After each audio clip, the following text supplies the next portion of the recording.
Cuando estaba plebe de unos 13 años, apenas desayunábamos. Me iba con los amigos al monte con las resorteras, a ver a qué le dábamos, y ya cuando el sol mordía, nos jalábamos para una represa a refrescarnos. En uno de esos tantos días que estábamos en ese lugar, vimos un señor grande de edad que estaba acostado en su petate, dormido, y no lo molestamos. Era común ver gente en la presa descansando, ya que estaba bien verde y con muchos árboles en épocas de lluvia. Estuvimos unos 20 minutos cuando el señor se despertó, y al vernos en la presa nos empezó a hacer señas que nos saliéramos de allí. Nosotros no le hicimos caso, pero el señor seguía aferrado, diciendo que nos saliéramos, y cuando ya mejor salimos para ver qué quería, el señor nos pregunta si estábamos bien, como si hubiéramos estado en peligro en algún momento. Nosotros no entendíamos el porqué de su alboroto, y mejor tratamos de retirarnos de allí. Nos empezamos a asustar por cómo actuaba, y yo me quise ir para el árbol donde dejamos la ropa, y apenas de unos pasos, el señor nos dijo que nos pusiéramos detrás de él, como cuidándonos de algo que se aproximaba, y con voz bajita nos dijo que nos subamos a un árbol frondoso, pero a la de ella. Nosotros volteamos a la presa, y de allí salió una víbora. Era enorme, tan gruesa como el cuerpo de un becerro, y era negra, con los ojos amarillos. Gracias a Dios, los 3 chamacos éramos bien vagos, así que le hallábamos la maña a subirnos a los árboles. Nos subimos al más cercano y desde allí vimos cómo el señor, de su morral, sacó una cazanga y lejos de huir del animal, se le fue poniendo de frente, pasito a pasito, hasta que de un chicotazo la víbora se estiró y se arrastró hacia un costado de la presa.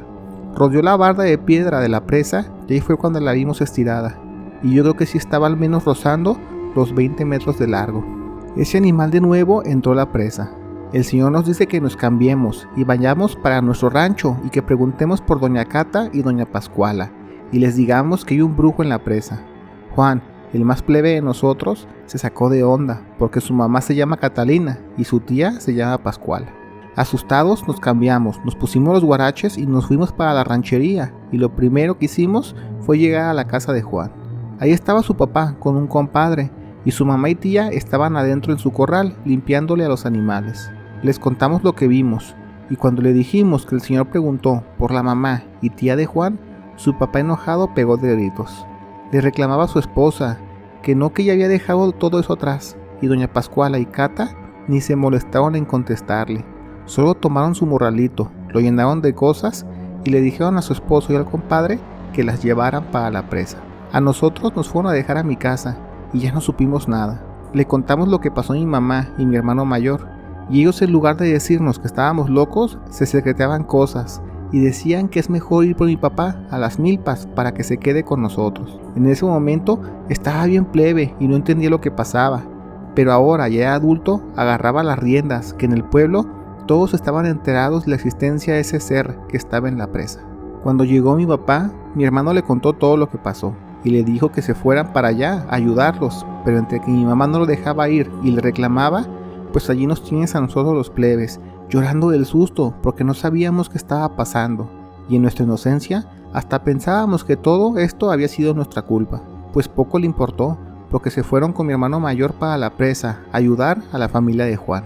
Llegaron al día siguiente, que hasta pareciera que hubieran estado en la pelea de una cantina, porque regresaron con mi hermano bien raspado de todo el cuerpo, mi papá con el brazo zafado, y el señor que nos salvó en la presa también estaba bien raspado. Por fortuna la mamá y tía de Juan estaban bien, pero se veían cansadas. Nosotros no supimos qué pasó y los adultos no nos quisieron contar nada. Y la verdad es que está bien, porque aún nos daba miedo. Pasaron como 9 años de eso y se los juro que hasta lo llegué a olvidar. Yo ya siendo un adulto me casé por esas fechas y cuando fue mi boda hicimos la fiesta en un terreno de un tío.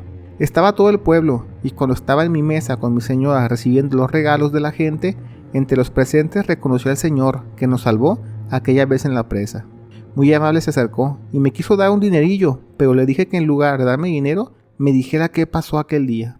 Tanto mis padres y como los de Juan jamás nos quisieron decir qué pasó, y el señor riendo me dijo que como ya soy un hombre, pues es lo menos que puedo hacer en mi boda. Nos fuimos por un curado, y mientras echábamos vino me contó que esa víbora es un brujo, que lo llamen nahual si quiero, pero que a diferencia de los otros él no es malo, simplemente es imprudente, que cuando anda como humano lo ves como borrachito de pueblo en pueblo, pero cuando se pone como animal no actúa igual y cuando ve gente se les deja ir encima, pero no para lastimarlos, pero con el tamaño y fuerza de su cuerpo es inevitable que te revuelque y pues te pueda lastimar para mal.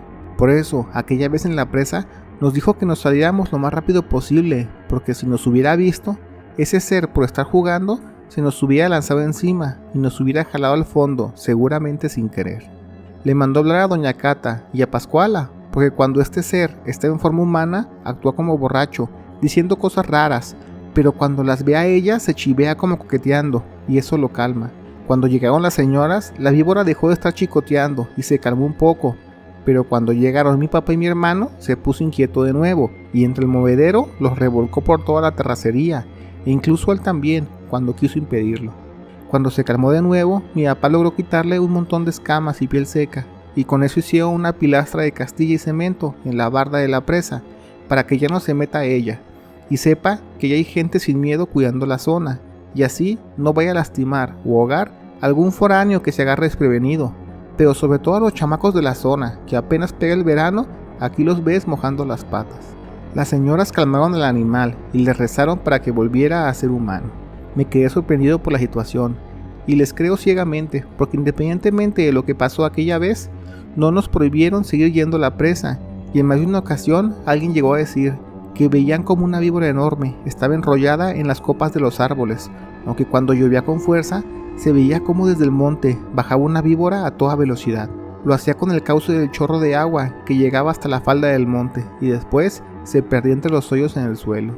Ese día, ya tomado, doña Cata y Pascuala, que también estuvieron presentes en mi boda, les pregunté sobre la víbora enorme y me dijeron que ese ser tiene nombre. Lo conocen desde que era un plebecito, como de unos 10 años, y que no es malo, simplemente es alguien que nació con el don de los nahuales, solo que no sabe cómo manejarlo por su condición, haciendo alusión como que estaba inocente de la cabeza. Pensé que sería muy peligroso que un ser así de poderoso estuviera suelto con esa condición, pero después me cayó el 20 que el señor que vimos en la presa y nos salvó era el hermano mayor de este ser, y lo que hacía era vigilarlo cuando estaba en estado animal para que no hiciera alguna barbaridad con la gente del pueblo. Como sobró mucha comida de la boda, busqué al señor y le dije que si quería se puede llevar las obras para su hermano, y él me lo agradeció mucho. Cuando mi cuñada me ayudaba a vaciar las ollas, me preguntó que para quién era toda esta comida que sobró, ni que el animal del señor midiera 2 metros. Ella pensando que seguro sería un perro, y yo solo pude pensar que si le contara la verdad, ella no me lo creería. A los 3 años de mi boda, ya no se volvió a saber nada del señor y del supuesto animal, y cuando nació mi tercer hijo, me vine a vivir a la capital y ya no he vuelto a poner un pie en aquel lugar. Mis hijos ahora tienen hijos, y les cuento la historia, y me dicen que seguro esa víbora es una anaconda, como las que viven en Brasil. Pero yo riendo les digo que seguro en Brasil, cuando ven esas víboras, dicen que son como los nahuales de México. Ahora sí que todo depende quién cuente la historia.